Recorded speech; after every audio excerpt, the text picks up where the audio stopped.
Magandang oras mga kababayan, mga ka-Golden Boy. Merong bagong kaso ngayon si Pulong Duterte. Alam nyo na ang balitang ito noong kamakalawa pa ito. Ito'y bigyan natin ng reaksyon ngayon courtesy video ng UNTV. Ito ang pangyayari kung saan merong medyo nangyayaring hindi maganda sa loob ng bar dahil sa pumalag si Pulong sa bugaw daw ito. Isang negosyante ito pero nagbubugaw ng napakagandang mga chicks, first class na chicks. At dahil sa 1,000 lang daw ang binayad ni Pulong sa isang babae na napakaganda, modelo ay siyempre medyo humingi pa ng karagdagan yung bugaw. Ngayon nagalit si Pulong dahil hindi yata naka-score yung kung sino man ang hindi naka-score doon sa chicks, ay binigyan niya lang ng 1,000 pesos. Kawawa naman, di ba? Dito nga, itong mga mumurahin lang na mga chika babes ay 1,500 yung mga yun ay first class talaga yun ng mga modelo. Modelo ang tawag natin. Makikita naman sa CCTV na ang tindig ay magandang tindig na mga chika babe. Kaya hindi yun tag 1,500 lang. Grabe naman. Ang yayaman nito sila Pulong tapos magbigay lang ng 1,000 sa isang escort na babae na ang ganda-ganda. Grabe. Malaki ang gastos ng mga yan. Kahit mga ganyan lang ang trabaho niyan, magastos yan kasi palagi nagpapa-beauty, palaging nagpunta sa mga parlor para magpaganda. Kaya dapat din ay respetuhin natin ang ganyang mga trabaho. Dahil sa yan ang kanilang profesyon, di ba? Sa mga mayayaman sana ay dapat magbigay kayo ng kung ano ang napagkasunduan na presyo. Alam ni Pulong ang mga presyo ng babaeng yan kasi palagi nila yung kinukuha. Huwag lang masyadong baratin. Grabe naman ang yayaman. Alright, okay mga kababayan, para sa detalyadong ulat at kwento ay panoorin natin dito sa UNTV ang insidenteng ito. Harap ngayon sa physical injuries at grave threats complaints si Davao City 1st District Representative Paulo Pulong Duterte. Ito ay matapos siyang sampahan ng reklamo ng isa umanong businessman na nagngangalang Cristone John Patria Moreno, taga Davao City. Ayon sa nagreklamo, ginulpi, pinagmumura at pinagbantaan umano siya ni Congressman Duterte. Sinasabing nangyari ang insidente sa loob ng isang bar sa Davao City noong February 23, 2025. Hindi na umano kumuha ng medical certificate si Moreno matapos ang pangyayari dahil sa sobrang takot, pero nakuhanan umano ng closed-circuit television ang insidente. Kasunod nito, kumalat sa social media ang isang CCTV footage na tila may kaugnayan sa insidente. Wala pang pahayag kaugnay ng video ang Philippine National Police. Ito, balikan natin muna itong video mga kababayan. Ito, inundayan niya ng ito. Inundayan niya dito ng saksak. Ito, meron daw hawak na kutsilyo dyan si Pulong. Undayan niya ng saksak itong bugaw. Bugaw itong nakaitim, nakaharap ni Pulong. Bakit naman ganon, di ba? Hindi yan asal ng mga profesional. Kayo yung umorder ng chicks Dapat kahit ganyan yung mga trabaho niyan. Mga modelo kasi yan. Yung mga high-end yan ng mga chika baby. Nasa 3,000 to 5,000 ang mga presyo niyan. Kaya nang bigyan niya ng 1,000 pesos, ay siyempre umiyak yung chicks. Kasi 1,000 pesos lang nasayang yung kanilang oras. Kung sa iba sila sumama, di ba? At least meron silang 2,000 or 3,000 doon. Kaya nga sila sumama dito dahil alam nila big time si Pulong. Tapos ganun lang ang binigay na halaga. Grabe naman. Kahit tricycle driver nga ay kayang magbigay ng 1,500 si Pulong 1,000 lang daw. Kaya pumalag itong bugaw. At ito hinidbat at akmang undayan ng saksak, tinatakot at sinaktan daw siya. Kaya may kaso si Pulong dito. Meron siyang kaso, grabe. So dito alam na natin, mga DDS, alam nyo na kung anong mga ugali niyang mga Duterte na yan Baka idol nyo pa si Pulong. Noong kabataan ni Digong, mas grabe si Digong. Palaging nasa kabarit yan, palaging nasa bar, palaging sangkot sa gulo. Itong mga anak niya ay siyempre kung anong puno, siyang bunga. Kaya pareho sila ngayon Bakit idolin? Bakit idol na idol ng mga DDS ang mga ito? Bakit sa ganyan na ugali oh? Yan ba ay ugali ng isang congressman? Okay, patuloy tayo sa balita kurtesi ng UNTV. Social media ang isang CCTV footage na tila may kaugnayan sa insidente. Wala pang pahayag kaugnay ng video ang Philippine National Police. Tila inaasahan naman na ni Congressman Pulong ang reklamo at iginiit na sanay na siya rito. Ayan na, lumabas na, di ba? Oo, lumabas na. So, kung hindi ka matalo sa ayuda, matalo ka sa kasuhan, taka. Okay. Aba. Siya pa yung kakaso sa Bugaw? Noon magawa nila yan dahil hawak nilang Davao noon. Ngayon ang Davao ay hindi na eh. Neutral lang Davao ngayon. Kaya kumakaso na nga itong Bugaw eh. Hindi na gaanong natakot. Kasi alam nila na wala na. Wala nang power yung mga Duterte dyan. Susunod na taon, Nograles na ang mayor dyan eh. Kaya ito sabi ni Pulong, kakasuhan daw niya ang PIN. Ang Bugaw yung sinaktan niya na Bugaw. Imbis siya yung nananakit. Siya yung nananakit. Tapos siya pa yung kakaso, hindi ganun. Hindi kasi ito si Pulong, mayroong impunity din ito. Katulad din ito kay Digong na hindi tinatablan ng kung ano-ano noon. Pero ngayon, dahil wala na ang kanilang ama, ay ano na sila, tatabla na sila, hindi na sila, wala nang impunity ang mga ito. Kaya ito sabi niya na, sanay na daw siya sa ganyan. O talaga, sanay siya kasi yan ang ginagawa niya. Ngayon, noon walang pumapalag. Ngayon pumapalag na eh. Ang taga Davao kasi hindi na sila takot.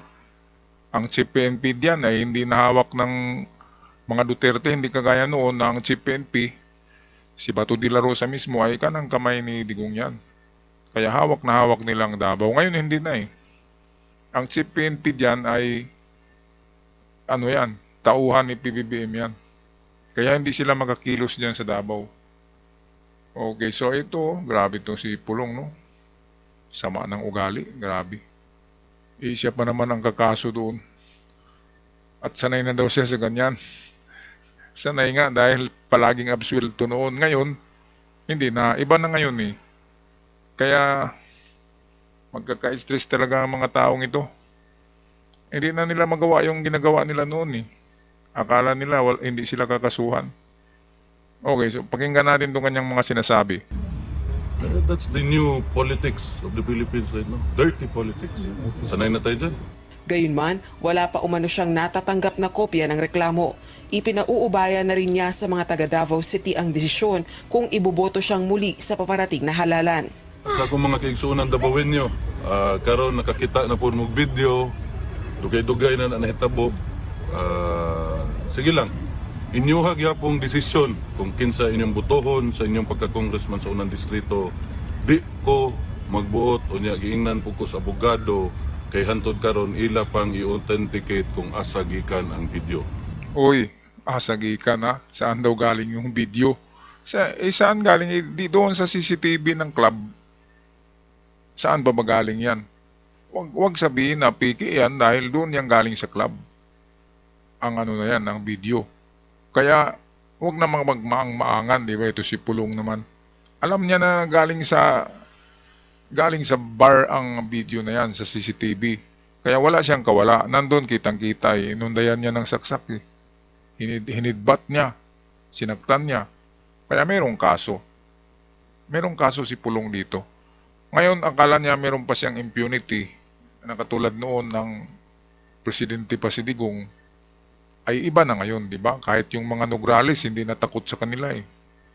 Kaya sigurado ngayong eleksyon, Nograles ang mananalo diyan sa as mayor sa Davao.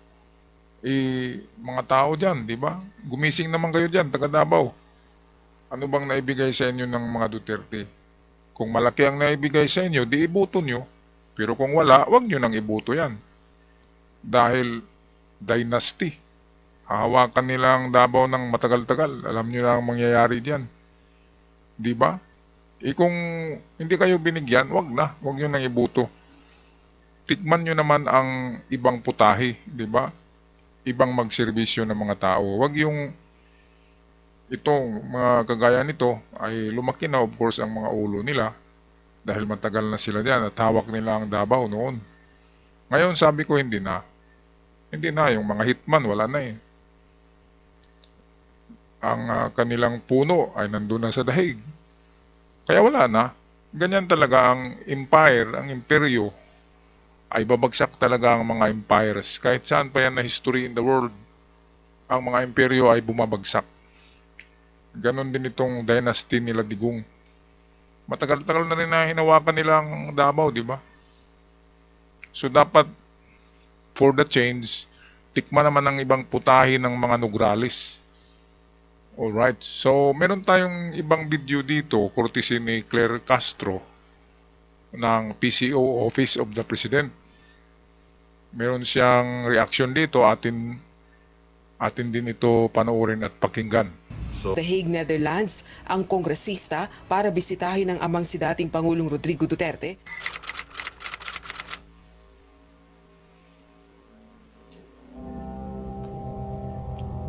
So ito yung reaction ni Claire Castro sa nangyayari. May panoorin natin, may mas mahabang video at nakita natin ito sa video ng Manila Times. Lumalabas dito mga ibang mga babae. Totoo yung sinasabi, mukhang totoo yung sinasabi ng complainant na talagang nag-hire sila ng mga babae kung araw na yun. So panoorin po natin to.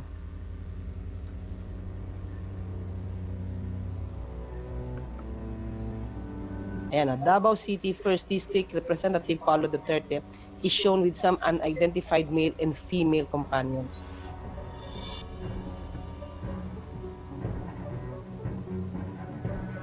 Ayan o.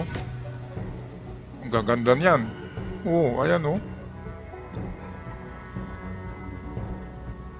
Ito ba siya? Ito ba siya mga ka-clear? Ito. Siya yan. Si Paulo may yan. katapat na babae na ang bag ay itim. Black and white pala to. May yung babae, ito. Di ba may bag? Ito ba si Congressman Pulong? Ito. Yan. Tuloy natin.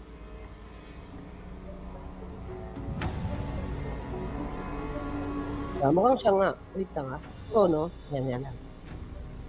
Okay, may makikipag-usap na babae ito. Di ba sabi nga ni itong complainant, yung bugaw, may nagreklamo isang babae kasi parang di ata naka-score.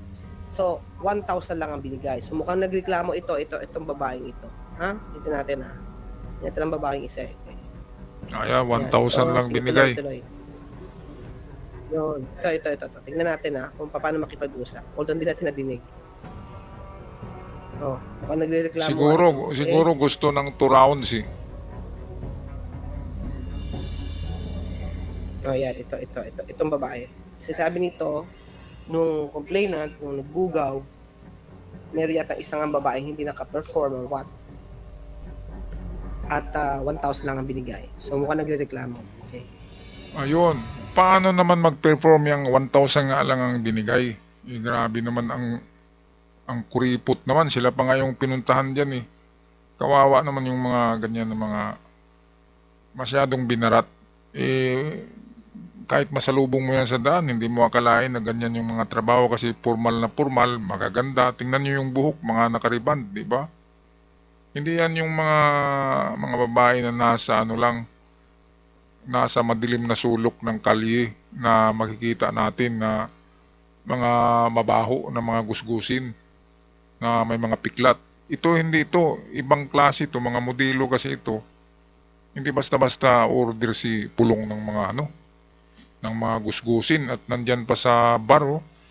Kaya kung pupunta yan dyan, ay parang mga party girls talaga yan. Ngayon siguro gusto mag second round yung lalaki na kasama ng babae. Tapos hindi pinagbigyan, 1,000 lang binigay. Grabe naman kanina nga nag-grocery ako, yung binili ko sabon, toothpaste, kape lang eh. At merong sunblock. Wala, yun lang. 1,000 na kagad yun eh. Lalo na itong babae ito eh. Katawan nila yan. So, mahal yan. Tapos 1,000 lang. Ano bang magawa ng 1,000 ngayon? Diba? Bill nyo sa kurente eh. Mahal-mahal eh. bill nyo sa internet, 1,000 plus. Kaya ang 1,000 ngayon ay parang 100 pesos na lang yan, ang value. Kaya ito yung hindi maintindihan ng mga ng mga sanggano na isip. Yung isip matun at mga tuso, hindi magipagpareho, di ba? Hindi parehas eh. Isinabihan na nga sila na ganyan yung presyo ng bugaw. Ngayon, pag matapos na, nakaraos na, ay bigyan lang ng 1,000. Grabe naman. Kaya siyempre magalit yung bugaw kasi siya yung nakipagdeal na pulong eh. Pati yung babae, pumalag pala dito yung babae. Ayan o, ang gagandang mga babae niyan.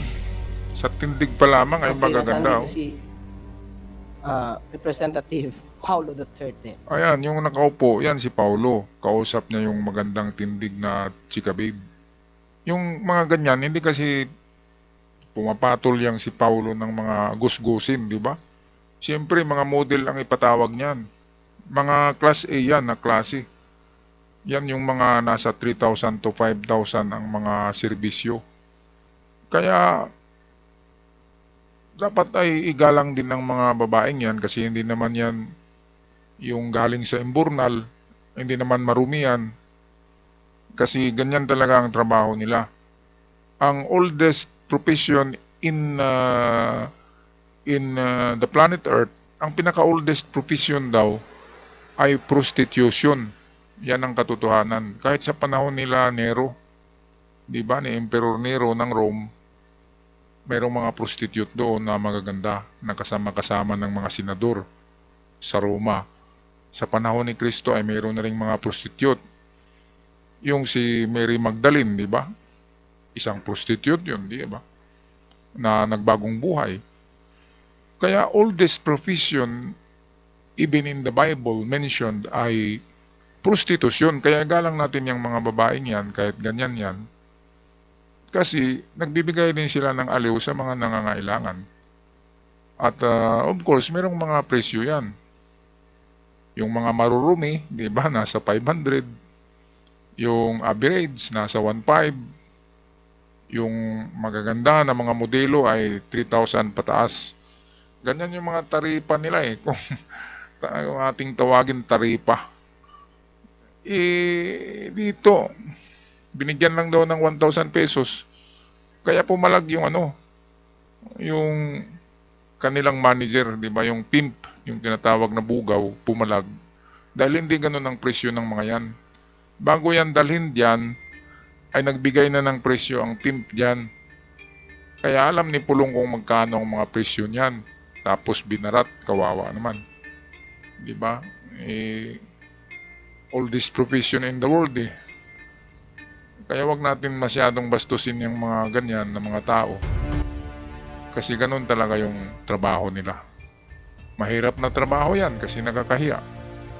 Ayan, so huling-huli mga kababayan, di ba? Kawawa yung bugaw eh. Kasi siya yung manager, tinawag lang yan na bugaw pero sa formal na tawag ay manager yan. Yan yung manager ng mga chika babes na nandyan. Siya yung nagmamanage. Parang yung nagmamanage sa soft drinks beauties, di ba? Ray de la Cruz. Parang ganyan yan eh. Kaya dapat may respeto din tayo kahit ganyan ang mga gawain yan. Kasi minsan nagbibigay yan ng aliw sa mga nangangailangan. At mahirap na trabaho yan kasi nakakahiya eh. Tapos sila Pulong, in-order nila yung mga chika babe. Tapos pagdating doon ay babaratin. Siyempre, wala na sa usapan yun, di ba? Itong usapang lalaki. Hindi yung idaan sa yung ganyan na style na ang usapan ay 2,000 tapos bigyan lang ng 1,000. Kawawa yung mga chika babe kasi nasasayang yung oras nila eh. Nasasayang kasi dapat pupunta sila sa iba. Tama yung presyo sa iba pero pinili nila si Pulong dahil congressman eh. Baka bigyan pa sila ng 10,000, di ba? Pero nangyari eh, hindi eh. Alright, pag-comment mga kabayan sa inyong saloobin tungkol sa iskandalong bidyong ito, kayo ba'y maniniwala na hindi ito si Pulong? Kasi sabi niya ay hindi niya pa alam kanina sa interview anong hindi alam. Inihitpat niya pa At sa mga bagong napadaan na visitor sa aking channel, huwag kalimutan mag-subscribe para palagi tayong updated at malaking tulong para sa akin at sa mga content creator. At hanggang sa muli, paalam at ingat ang lahat.